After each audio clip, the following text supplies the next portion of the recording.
ఆ ఉత్తరం చదివిన క్షణం నుంచి అంజలి మనసులో ఓ భయంకరమైన తుఫాన్ రేగుతుంది. ఆ ఇంటి గోడలు ఆమెను ఉక్కిరిబిక్కిరి చేస్తున్నాయి. రాజేశ్వర్ గారిని చూసినప్పుడల్లా అంజలికి విపరీతమైన కోపం వస్తుంది. కానీ అదే సమయంలో ఆదిత్యం చూస్తే గుండె తరుక్కుపోతుంది. 2 రోజులైంది. ఈ 2 రోజులు అంజలి కంటి మీద కునుకు లేదు. ఆమెలో ఒక అంతర్మదనం. తన భర్త పడుతున్న నరకానికి కారణం అతని కన్నతల్లి అని ఆదిత్యకు చెప్పాలా వద్దా? ఆదిత్యకి ఈ నిజం తెలిస్తే ఏమవుతుంది?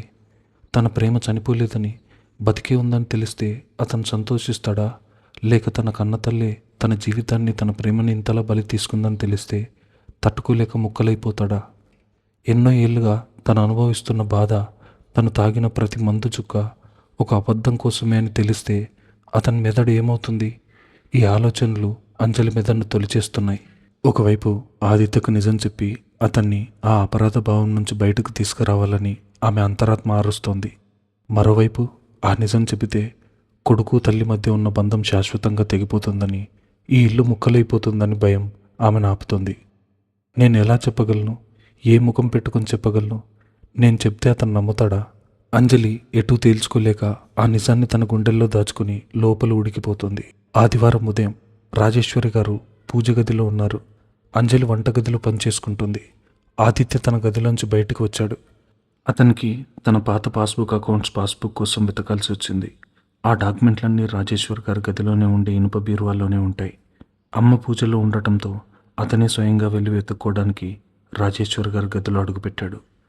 బీరువా తీశాడు. తన ఫైల్స్ కోసం వెతుకుతుండగా కింద ఉన్న చెక్క సొరుగు అతనికి కనిపించింది. అది పూర్తిగా మూసుకోకుండా కొద్దిగా తెరుచుకుని ఉంది. ఆ సందులోంచి ఒక పాత డైరీ అంచు కనిపిస్తుంది. సాధారణంగా ఆదిత్య ఎవరి వస్తువులను ముట్టుకోడు. కానీ ఎందుకో ఆ డైరీలోంచి బయటకు తొంగి చూస్తున్న ఒక పాత ఉత్తరం అంచు అతని కళ్ళను ఆకర్షించింది. ఏదో అదృశ్య శక్తి అతన్ని ఆ సొరుగు వైపు నడిపించింది. నెమ్మదిగా సొరుగు తీశాడు. ఆ పాత డైరీని చేతిలోకి తీసుకున్నాడు. అందులోంచి ఆ ఉత్తరం కింద పడింది. ఆ కవర్ మీదున్న చేతిరాత చూడగానే ఆదిత్య గుండె చప్పుడు ఒక్కసారిగా ఆగిపోయింది. ఆ రాత అతనికి ప్రాణం కంటే ఎక్కువగా తెలుసు. ఎన్ని వందల ప్రేమలేఖలు ఆ చేతిరాతతో అతను చదువుకొని మురిసిపోయాడో. అది పల్లవి దస్తూరి. వెతుకుతున్న చేతులతో ఆదిత్య ఆ ఉత్తరాన్ని విప్పాడు. ఆ కాగితం మీదున్న అక్షరాలు అతని కళ్ళ ముందు ఓ భయంకరమైన నిజాన్ని ఆవిష్కరిస్తున్నాయి. నేను ఆదిత్య జీవితం నుంచి శాశ్వతంగా వెళ్ళిపోయాను. ఆ రోజు ఆసుపత్రిలో మీరు చెప్పిన మాటలు, నేను చనిపోయానని అబద్ధం చెప్పారు. ఆదిత్యం జాగ్రత్తగా చూసుకోండి. ఆదిత్య కళ్ళు ఆ అక్షరాల మీద పరిగెడుతున్నాయి. ప్రతి అక్షరం ఓ పదునైన బాకులా అతని గుండెల్లోకి దిగుతుంది. ఊపిరి పీల్చుకోవడం అతనికి కష్టంగా మారింది. గదిలో గాలి మొత్తం ఖాళీ అయిపోయినట్టు ఉక్కిరిబిక్కిరి అవుతున్నాడు. పల్లవి బతికే ఉందా? చనిపోలేదా? అతని మెదడు మత్తుబారిపోయింది. ఎన్నో ఏళ్ల క్రితం వర్షం పడుతున్న ఆ రాత్రి రక్తపు మడుగులు ఉన్న పల్లవిని వదిలి డాక్టర్ కోసం పరిగెత్తిన దృశ్యం అతని కళ్ళ ముందు మెదిలింది. అతను డాక్టర్తో తిరిగి వచ్చేసరికి ఆమెకి లేదు, బంధువులు బాడీని తీసుకెళ్లారు అని ఏడుస్తూ తన తల్లి చెప్పిన మాటలు అతని చెవుల్లో ప్రతిధ్వనించాయి. ఆ మాటలు నమ్మి తన వల్లే ఆమె చనిపోయిందన్న వేదనతో ఈ ఇన్నేళ్లు తను ఎన్ని రాత్రులు నిద్ర లేకుండా ఏడ్చాడు. తనను తాను ఎంత హింసించుకున్నాడో. సమాజం దృష్టిలో ఒక తాగుబోతుగా, రాక్షసుడుగా ఎంతలా దిగజారిపోయాడు. తన కన్న తల్లే, తన దేవుళ్లా పూజించే తన అమ్మే తన గొంతు కోసిందా? ఒక చిన్న అబద్ధంతో తన జీవితాన్ని, తన ప్రేమను పాతాళంలోకి తొక్కేసిందా? ఆదిత్య చేతులు వణకడం ఆగిపోయాయి. ఆ స్థానంలో ఒక విపరీతమైన స్థిరత్వం, ఓ భయంకరమైన నిశ్శబ్దం ఆవహించాయి. ఆ కళ్ళల్లో ఇన్నాళ్ళు ఉన్న బాధ, అపరాధభావం ఒక్కసారిగా కాలిబూడిదయ్యాయి. ఆ బూడిదలోంచి ఓ ఉగ్రమైన అగ్నిపర్వతం పుట్టుకొచ్చింది. ద్రోహానికి గురైన ఒక మనిషి ఆక్రోశం ఆ కళ్ళల్లో నిప్పులు జరుగుతోంది. ఉత్తరాన్ని గట్టిగా పిడికిల్లో బిగించాడు ఆదిత్య. అతని కండరాలు బిగుసుకున్నాయి. అతను గదిలోంచి బయటకు నడిచాడు. ఆ అడుగుల్లో ప్రాణం లేదు, కానీ ఒక ప్రళయం దాగుంది. పూజ ముగించుకొని ప్రసాదం కింద చేతిలో పట్టుకుని హాల్లోకి వచ్చారు రాజేశ్వరి గారు. ముఖాన పసుపు, కుంకుమ, ప్రశాంతమైన వదనం. ఆమె దేవుడి మందిరం నుంచి 2 అడుగులు ముందుకు వేయగానే ఎదురుగా ఆదిత్య నిలబడి ఉన్నాడు. అతను ఏమీ మాట్లాడలేదు. కనీసం అమ్మ అని కూడా పిలవలేదు. అతని ముఖం రాయిలా ఉంది. ఎలాంటి భావోద్వేగం లేదు. కానీ అతని ఉనికి ఆ హాల్లో వాతావరణాన్ని ఒక శ్మశానంలో మార్చేసింది. రాజేశ్వరి గారు కొద్దిగా ఆశ్చర్యపోయారు.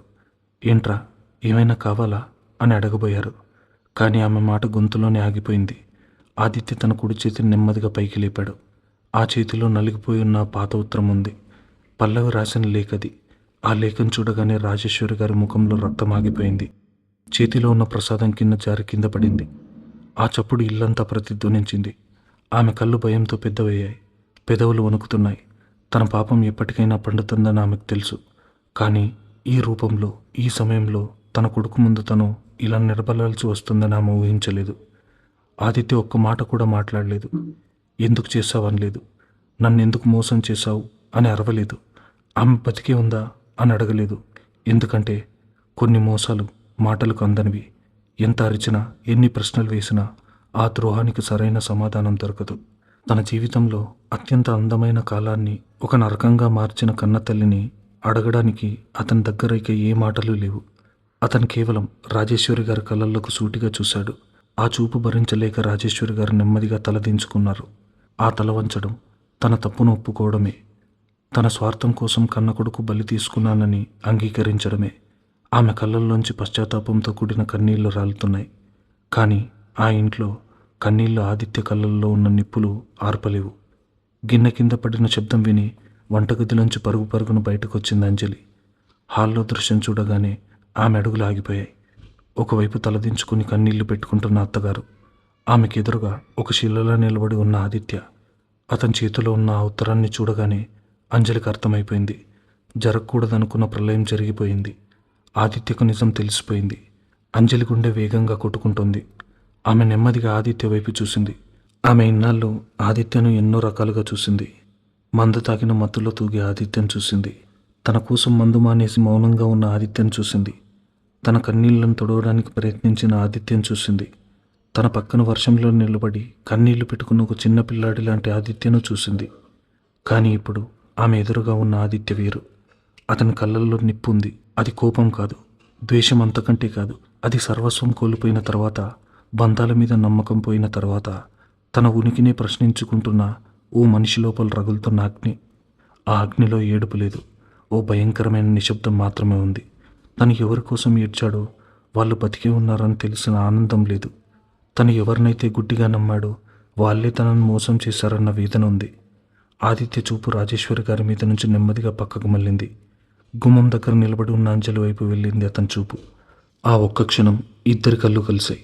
ఆదిత్య కళ్ళల్లో ఉన్న తీవ్రతను అంజలి భరించలేకపోయింది. నువ్వు కూడా నన్ను మోసం చేశావా?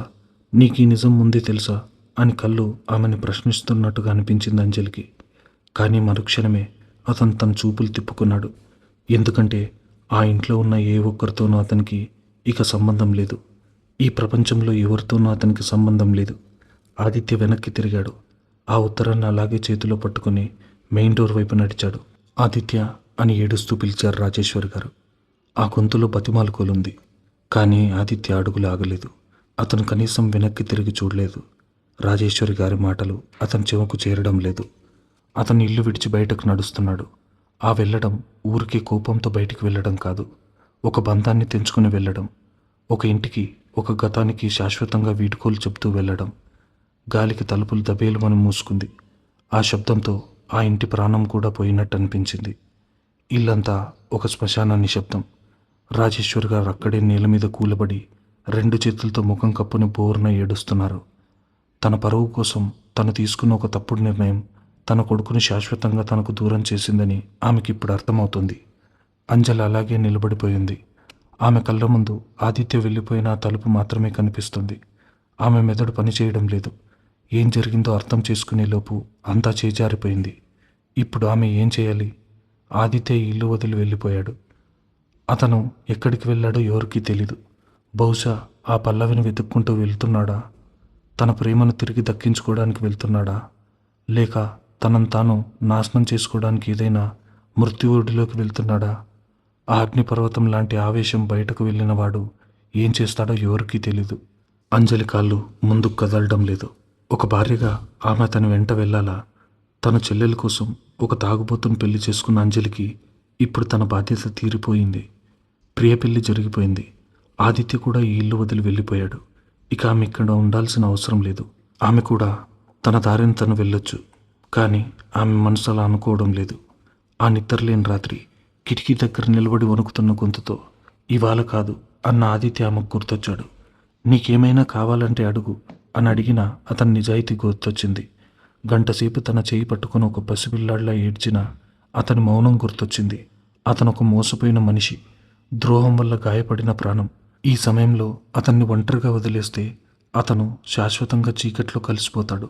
నాకంటూ ఒక బంధం ఏర్పడింది అతనితో. అదొక పవిత్రమైన మౌన బంధం. అంజలి మనసు ఆమెకు చెబుతోంది. ఆమె చూపు నెమ్మదిగా నేల మీద పడున్న ప్రసాదం గిన్నె వైపు, ఆ తర్వాత కింద కూర్చున్న రాజేశ్వరు గారి వైపు వెళ్ళింది. ఆమె అత్తగారి దగ్గరకు వెళ్ళి ఆమెను సముదాయించి ఓదార్చాలా, ఒక మంచి కోడలిగా ఈ ఇంటిని మళ్ళీ నిలబెట్టాలా, లేదా అంజలి మనసు రాజేశ్వర్ గారిని క్షమించడానికి సిద్ధంగా లేదు. తన కొడుకు సంతోషాన్ని చిదిమేసిన ఆమె ముందు నిలబడటానికి అంజలి మనసు ఒప్పుకోలేదు.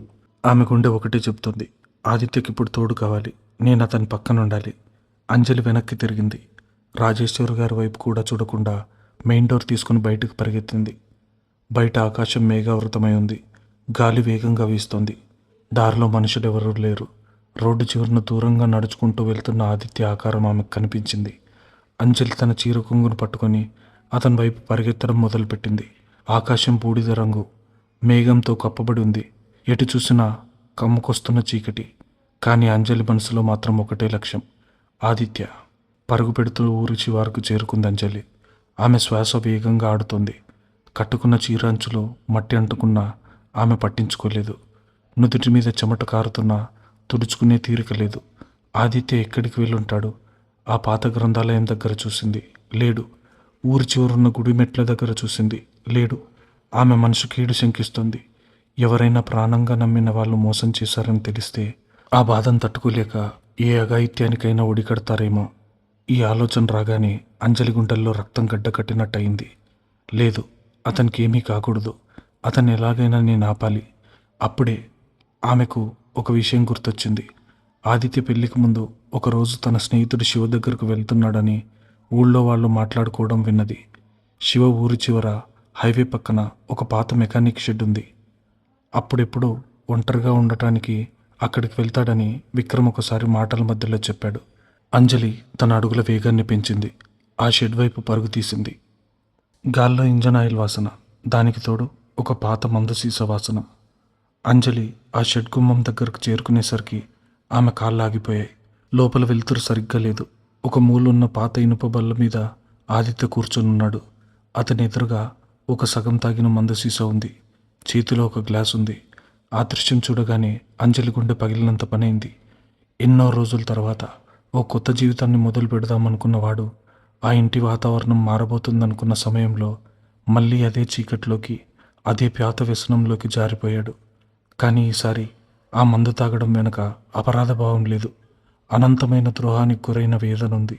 నా జీవితమే ఒక అబద్ధమైనప్పుడు ఈ మత్తెందుకు నిజం కాకూడదు అన్న ప్రశ్న అతని కళ్ళలో కనిపిస్తోంది. పక్కనే ఉన్న అతని స్నేహితుడి శివ ఆదిత్యను ఆపడానికి ప్రయత్నిస్తున్నాడు. రే ఆదిత్య, వద్దురా, ఇన్నాళ్ళు నువ్వు పడ్డ నరకం చాలు. ఇప్పుడు మళ్ళీ ఎందుకురా బాటిల్ పట్టుకున్నావు?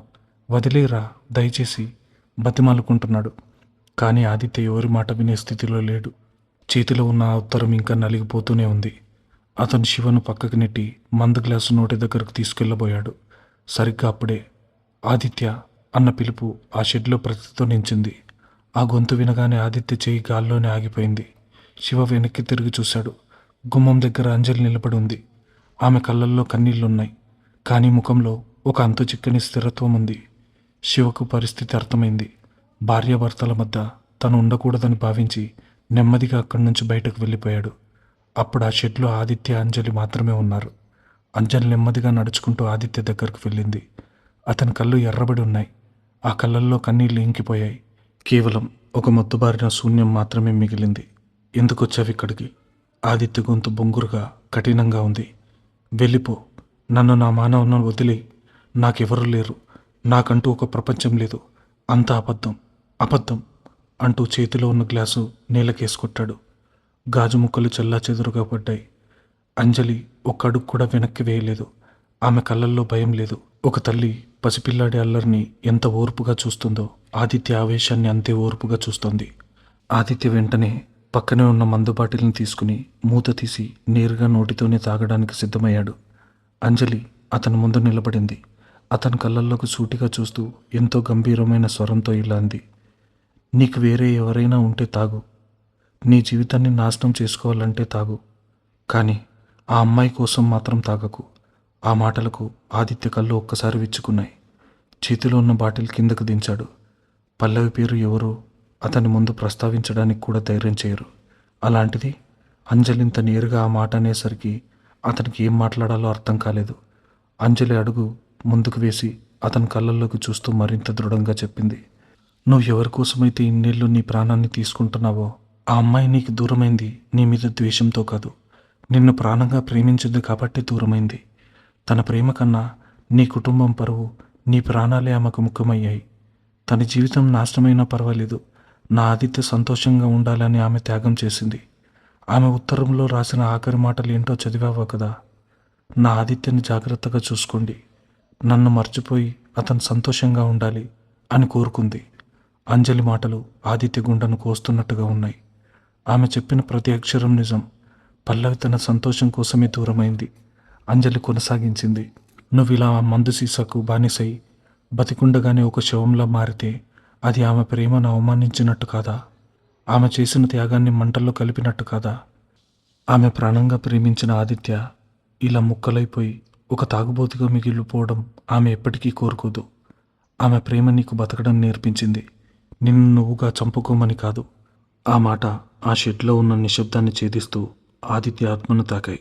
ఎన్నో ఏళ్లుగా మందులో వెతుక్కున్న సమాధానం అతనికి అంజలి మాటల్లో దొరుకుతోంది. తన తాగుడు తన నొప్పిని తగ్గించడం లేదు, అది పల్లవి తన కోసం చేసిన త్యాగమని అపహాస్యం చేస్తోందన్న భయంకరమైన నిజం అతన్ని దయించేస్తుంది. నేను ఎంత స్వార్థపరుణ్ణి, నా బాధను మర్చిపోవడానికి తాగిన ప్రతి చుక్కగా ఆమె ప్రేమను మాయం చేస్తున్నట్టే కదా. ఆదిత్య చేతిలో ఉన్న మందు బాటిల్ జారి నేల మీద పడింది.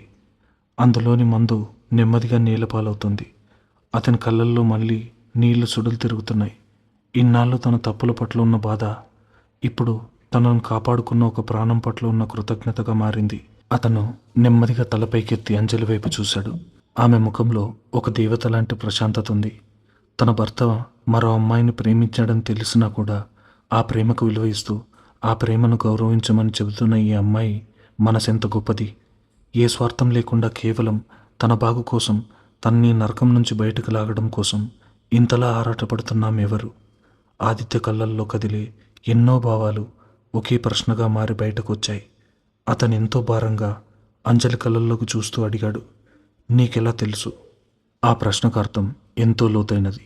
ఒక అమ్మాయి మనసు ఎలా ఉంటుందో నీకెలా తెలుసు? ప్రేమించిన వాళ్ళ కోసం ఒక ప్రాణం ఎంత త్యాగం చేయగలదో నీకెలా తెలుసు? పల్లవి కోరిక ఏమిటో, ఆమె నన్ను ఎలా చూడాలనుకుంటుందో నువ్వు నా కళ్ళను కట్టినట్టు ఎలా చెప్పగలుగుతున్నావు? ఇది ఆదిత్య అడుగుతున్న అసలు ప్రశ్న. ఆదిత్య అడిగిన ప్రశ్నకు అంజలి గుండెల్లో బాణాల్లా దిగింది. నీకెలా తెలుసు? ఈ మాట ఆమెను ఒక కుదుపు కుదిపింది. నిజమే, ఆమెకెలా తెలుసు? ప్రేమ గురించి, త్యాగం గురించి ఆమెకెవరూ పుస్తకాల్లో పాఠాలు నేర్పలేదు. కానీ ఆమె జీవితమే ఒక పాఠం. తన చెల్లెలి సంతోషం కోసమే తన ప్రాణాన్ని సైతం త్యాగం చేయడానికి సిద్ధమైన క్షణమే ఆమెకు ఆ బాధ ఏంటో తెలిసింది. అంతకన్నా ఎక్కువగా ఎప్పుడైతే ఆదిత్య తనను ఇవాళ కాదు అని వదిలేశాడో, ఎప్పుడైతే ఒక రాత్రి తన చేతిని గంటసేపు మౌనంగా పట్టుకుని ఓదార్పు వెతుక్కున్నాడో, ఆ క్షణంలో ఆమె గుండెలో కొత్త స్పందన మొదలైంది. ఒకరు బాగుండాలని కోరుకోవడం, వాళ్ళ కన్నీళ్లు చూసి మన గుండె తరుక్కుపోవడం, వాళ్ళ నరకం నుంచి బయటకు తీసుకురావడానికి మన సర్వస్వాన్ని పణంగా పెట్టడం, ఇదే కదా ప్రేమ. అంజలి మనసులో ఆలోచనలు సుడుగుండాల్లా తిరుగుతున్నాయి. ఆమె ఆదిత్య కళ్ళల్లోకి చూసింది. ఆ కళ్ళల్లో ఉన్న అమాయకత్వం, తన సమాధానం కోసం ఎదురు చూస్తున్న ఆ ఆరాటం ఆమెను కట్టిపడేశాయి. ఆమె పెదవులు నెమ్మదిగా కదిలాయి. ఆమె గొంతు దాకా ఒక మాట వచ్చింది. ఎందుకంటే నాకు ప్రేమంటే ఏమిటో ఇప్పుడే అర్థమవుతుంది.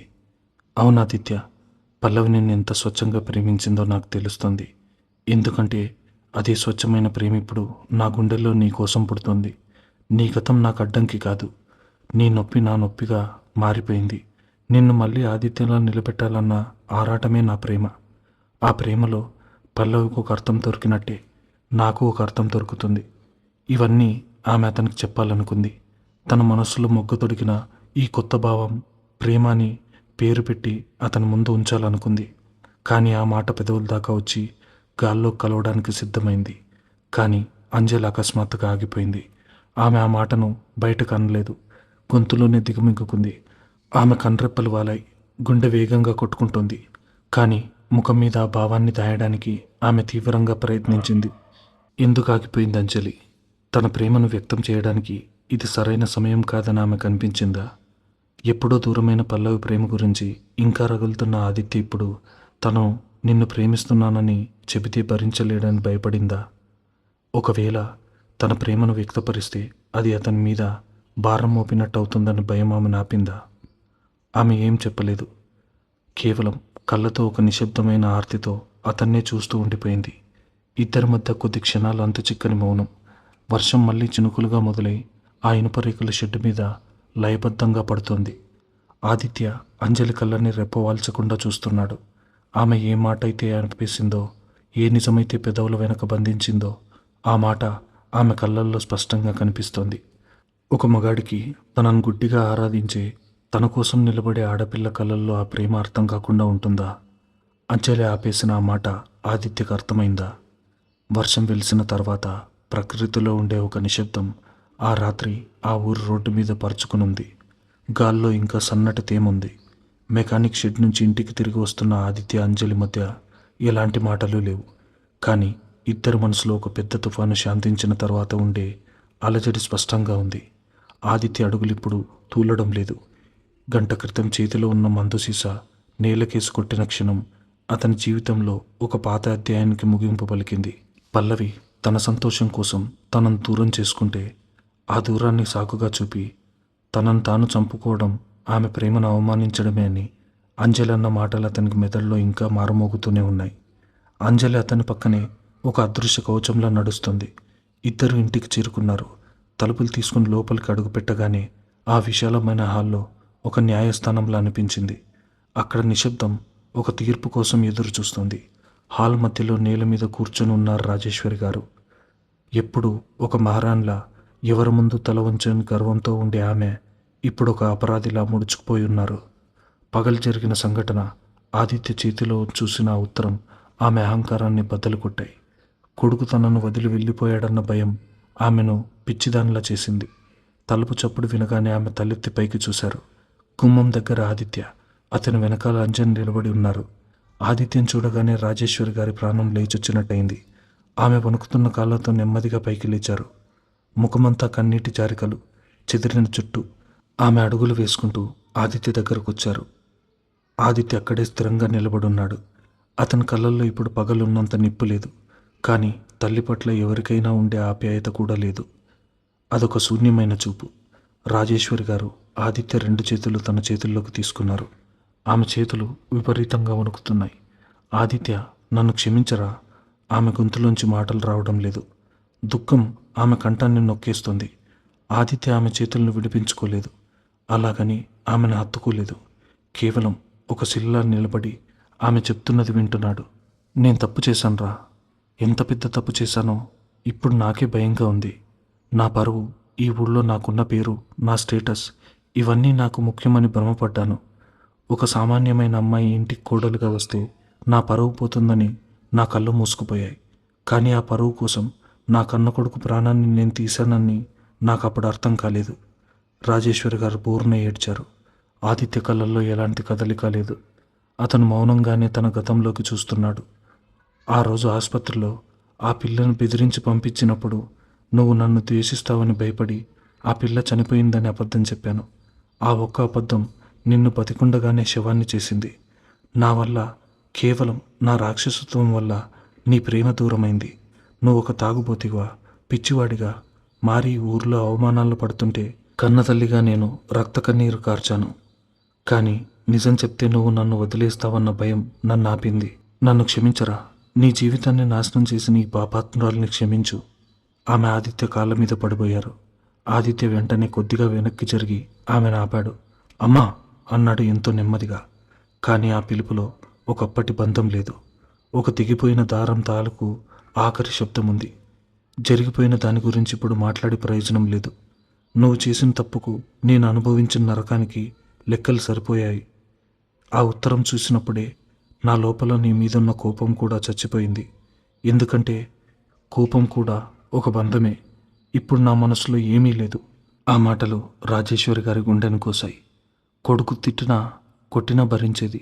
కానీ ఈ నిర్లిప్త ఆమెను మరింత కుంగతీసింది. కన్నీళ్లు తుడుచుకున్న రాజేశ్వరి గారు నెమ్మదిగా తన చూపును ఆదిత్య వెనక నిలబడి ఉన్న అంజలి వైపు తిప్పారు. అంజలి ఒక బొమ్మలా నిలబడి ఇదంతా చూస్తుంది. రాజేశ్వరి గారు ముందుకు వెళ్ళి అంజలి చేతులు పట్టుకున్నారు. కానీ రాజేశ్వరి గారు ఆదిత్య వైపు చూస్తూ అన్నారు, దేవుడు ఎంత కరుణామయుడో చూడు. నా పాపానికి నిన్ను శిక్షించిన నిన్న ఆ నరకం నుంచి బయటకు తేవడానికి ఒక దేవతను నీ జీవితంలోకి పంపాడు. అంజలి ఉలిక్కిపడింది. అత్తగారు తన గురించి ఎందుకు మాట్లాడుతున్నారో ఆమెకు అర్థం కాలేదు. నేను నా చిన్న కొడుకు కోసం ఈ పిల్లను బలిపశువుని చేశాను అనుకున్నాను. కానీ కాదు, ఈమె నీ కోసం పుట్టిన దేవత. ఇప్పుడు నీకు ఒక మంచి అమ్మాయి ఉంది ఆదిత్య. ఆమె లాంటి సహనం, ఆమె లాంటి త్యాగం ఏ ఆడపిల్లకు ఉండవు. నీ గతాన్ని, నీ వ్యసనాన్ని తెలిసి కూడా ఈ ఇంట్లో అడుగుపెట్టింది. నిన్ను ఆ చీకటి నుంచి చేతులు పట్టుకుని లాగుతుంది. ఆమె నిన్ను ప్రాణంగా ప్రేమిస్తోంది. ఆ మాటలు హాల్లో బాంబులా పేలాయి. అంజలి ముఖంలో రంగులు మారాయి. రాజేశ్వరి గారు అలా అందరి ముందు తన మనసులో ఏముందో తాను చెప్పకముందే తన భావాలను ఒక పేరు పెట్టడం అంజలికి విపరీతమైన ఇబ్బంది కలిగించింది. ఆమె ప్రేమను వదులుకోక ఆదిత్య, నా రాక్షసత్వానికి ఈ పిల్లను శిక్షించకు. పల్లవి జ్ఞాపకాలతో బతుకుతూ ఈ పిల్ల భవిష్యత్తును నాశనం చేయకు. దయచేసి ఆమె ప్రేమను స్వీకరించు అని వేడుకొని రాజేశ్వరి గారు అక్కడి నుంచి నెమ్మదిగా తన గదిలోకి వెళ్ళిపోయారు. హాల్లో ఇప్పుడు ఆదిత్య, అంజలి మాత్రమే ఉన్నారు. కొద్ది క్షణాల పాటు ఓ భయంకరమైన నిశ్శబ్దం. గోడ గడియారం ముళ్ళు శబ్దం తప్ప మరేమీ వినిపించడం లేదు. రాజేశ్వరి గారు అన్న మాటలు, ఆమె నిన్ను ప్రేమిస్తోంది, గాల్లో ఇంకా ప్రతిధ్వనిస్తూనే ఉన్నాయి. ఆదిత్య నెమ్మదిగా అంజలి వైపు తిరిగాడు. అతని కళ్ళల్లో ఒక ప్రశ్న ఉంది. షెడ్ దగ్గర తను నీకెలా తెలుసు అని అడిగినప్పుడు అంజలి ఆగిపోయిన విషయం అతనికి గుర్తొచ్చింది. ఇప్పుడు తన తల్లి కూడా అదే మాట చెబుతుంది. అంజలి తనను ప్రేమిస్తుందా? తనలాంటి ఒక విరిగిపోయిన మనసున్నవాణ్ణి, గతాన్ని మోస్తున్నవాణ్ణి ఆమె నిజంగా ప్రేమిస్తుందా? ఒకవేళ ప్రేమిస్తే ఆ ప్రేమకు తన అర్హుడా? ఆదిత్య అంజలి కళ్ళల్లోకి సూటిగా చూశాడు. అంజలి చూపులు కిందికి లేవు. ఆమె తల దించుకోలేదు. ఒక ఆడపిల్ల తమ ప్రేమ బయటపడినప్పుడు సిగ్గుపడుతుంది. కానీ అంజలి ముఖంలో సిగ్గు లేదు. ఒక రకమైన ఆత్మాభిమానం, ఒక గంభీరమైన పౌరుషం ఆమె ముఖంలో కనిపిస్తున్నాయి. తన ప్రేమ ఒక కన్సలేషన్ ప్రైజ్ లాగా, లేదా ఒక తల్లి తన కొడుకును బాగు చేసుకోవడానికి వాడుకునే ఒక మందులాగా చూడటం ఆమెకి ఏమాత్రం ఇష్టం లేదు. ప్రేమ అనేది ఒక భిక్ష కాదు. అది ఒకరు చెబితే పుట్టేది కాదు. ఒకరు బలవంతం చేస్తే ఒప్పుకునేది కాదు. ఆమె నెమ్మదిగా ఒక అడుగు ముందుకేసి ఆదిత్య కళ్ళల్లోకి నేరుగా చూస్తూ ఎంతో మృదువుగా కానీ అంతకంటే దృఢంగా ఒక మాట అంది. నేను ప్రేమిస్తున్నానని నేను ఇంకా చెప్పలేదు. ఆ మాట వినగానే ఆదిత్య శ్వాస ఒక క్షణం ఆగిపోయింది. అంజలి గొంతులో కోపం లేదు, కేవలం ఒక స్పష్టత ఉంది. మీ అమ్మగారు చెప్పినట్టు నేను నీ జీవితాన్ని బాగు చేయడానికి వచ్చిన నర్సును కాదు. నా ప్రేమ ఎవరి జాలి కోసమో, ఎవరి పరాయశ్చిత్తం కోసమో పుట్టింది కాదు. అవును, నీ మీద నాకు ప్రత్యేకమైన భావం ఉంది. నీ కన్నీళ్లు నన్ను కదిలించాయి. నిన్ను చీకటి నుంచి బయటకు తేవాలని నా ప్రాణం ఆరాటపడుతోంది. కానీ దాన్ని ప్రేమని డిసైడ్ చేసే హక్కు నా ఒక్కదానికే ఉంది. నేను ఆ పదాన్ని నా పెదాలతో చెప్పనంత వరకు ఎవరూ నా భావాలకి సర్టిఫికేట్ ఇవ్వలేరు. ఇది అంజలి మాటల్లోని అర్థం. ఆ మాటలకు ఆదిత్య లోపలున్న ఓ తెలియని ప్రకంపన సృష్టించాయి. అంజలి అంటే కేవలం త్యాగంగా చూసే ఒక అమాయకురాలు మాత్రమే కాదు. తనకంటూ ఒక బలమైన వ్యక్తిత్వం, ఆత్మాభిమానం ఉన్న ఒక అద్భుతమైన స్త్రీ అని అతనికి మొదటిసారి పూర్తిగా అర్థమైంది. ఆమె తనను జాలిగా చూడటం లేదు, ఒక సమానమైన వ్యక్తిగా చూస్తుంది. నువ్వు నా గతాన్ని చూసి భయపడాల్సిన అవసరం లేదు. అలాగని నన్ను ఉద్ధరించడానికి నా ప్రేమను స్వీకరించాల్సిన పని లేదు. నువ్వు పూర్తిగా కోలుకున్న తర్వాత నీ మనసు స్వచ్ఛంగా నా కోసం ఎదురు చూసినప్పుడు అప్పుడే నేను చెబుతాను నా ప్రేమను అని ఆమె మౌనంగా ఘోషిస్తోంది. అంజలి ఆ మాటలు చెప్పి అక్కడి నుంచి వెళ్ళిపోవడానికి వెనక్కి తిరిగింది. ఈరోజు జరిగిన పరిణామాలు, బయటపడిన నిజాలు వాళ్ళిద్దరిని మానసికంగా చాలా అల్లిసిపోయేలా చేశాయి. రేపు ఉదయం ఒక కొత్త వెలుగులో తమ సంబంధాన్ని చూసుకోవాలని ఆమె భావించింది. ఆమె 2 అడుగులు వేసిందో లేదో ఒక వెచ్చటి చేయి ఆమె కుడి చేతిని పట్టుకుంది. అంజలి ఆగిపోయింది. ఆమె గుండె ఒక్కసారిగా లబ్డబ్ అని వేగంగా కొట్టుకోవడం మొదలుపెట్టింది. ఆ స్పర్శ ఎవరిదో ఆమెకు తెలుసు. ఆదిత్య ఆ రాత్రి గదిలో తన ఎడమ చేతిని ఓ చిన్న పిల్లాడిలా భయంతో పట్టుకున్నాడు. కానీ ఇప్పుడు ఆ పట్టుకోవడంలో భయం లేదు. ఒక స్థిరత్వం ఉంది. తనను వదిలి వెళ్ళనివ్వనన్న ఒక మగవాడి ఆర్తి ఉంది. అంజలి నెమ్మదిగా వెనక్కి తిరిగింది. ఆదిత్య ఆమెకు అతి దగ్గరగా నిలబడున్నాడు. ఇద్దరి మధ్య కేవలం అంగుళం దూరం మాత్రమే ఉంది. అతని ఎత్తుకు ఆమె కొద్దిగా తలెత్తి చూడాల్సి వస్తోంది. ఆదిత్య కళ్ళల్లో ఇప్పుడు గతం తాలూకు నీడలు లేవు. పల్లవి జ్ఞాపకాలు లేవు. తన తల్లి చేసిన ద్రోహం తాలూకు ఆవేశం లేదు. ఆ కళ్ళల్లో ఇప్పుడు కేవలం అంజలి మాత్రమే ఉంది. ఆమె ఆత్మాభిమానం, ఆమె త్యాగం, తన కోసం వర్షంలో షెడ్ దాకా పరిగెత్తుకు వచ్చిన ఆమె ప్రాణమే అతని కళ్ళల్లో కనిపిస్తుంది. ఆదిత్య ఆమె చేతిని మరింత గట్టిగా కానీ మృదువుగా తన చేతుల్లోకి తీసుకున్నాడు. అతని వేడి శ్వాస అంజలి నుదుటి మీద పడుతోంది. నువ్వు ఇంకా చెప్పలేదు, నాకు తెలుసు. ఆదిత్య గొంతు ఎంతో గాఢంగా ప్రశాంతంగా ఉంది. అతను కొద్దిగా ముందుకు వంగి ఆమె కళ్ళల్లోకి మరింత లోతుగా చూశాడు. ఆ చూపుల్లో అంజలి తన ప్రపంచాన్ని మొత్తం మర్చిపోయింది. ఆదిత్య అంజలి చేతిని తన గుండె దగ్గర పెట్టుకున్నాడు. అక్కడ అతని గుండె ఎంత వేగంగా కొట్టుకుంటుందో అంజలికి స్పష్టంగా తెలుస్తుంది. అతను ఎంతో భారంగా కానీ ఓ కొత్త ఆశతో ఇలా అన్నాడు, కానీ నీకు చెప్పాల్సిన మాటలున్నాయి. అంజలి శ్వాస ఆగిపోయింది. ఆదిత్య ఏ మాటలు చెప్పబోతున్నాడు? ఎన్నో ఏళ్లుగా మౌనంగా ఉన్న అతని పెదాలు ఇప్పుడు ఏం పలకబోతున్నాయి? పల్లవి జ్ఞాపకాల నుంచి తాను పూర్తిగా బయటకొచ్చానని చెప్పబోతున్నాడా? తన గతాన్ని మర్చిపోయి ఆమెతో కొత్త జీవితం మొదలు పెడతానని ప్రమాణం చేయబోతున్నాడా? లేక రాజేశ్వరి గారు అన్నట్టు అంజలి ప్రేమను తాను ఆరాధిస్తున్నానని, నిన్ను ప్రేమిస్తున్నాను అన్న 3 అక్షరాలు మొట్టమొదటిసారిగా ఆదిత్య తన నోటితో చెప్తున్నాడా? ఆ రాత్రి ఆ మౌనమైన హాల్లో వాళ్ళిద్దరి మధ్య పుట్టబోయే ఆ కొత్త కావ్యం ఏమిటి అన్న తెలుసుకోవాలంటే నెక్స్ట్ పార్ట్ కోసం వెయిట్ చేయండి. అంతవరకు ఈ ఛానల్ని సబ్స్క్రైబ్ చేసుకోండి.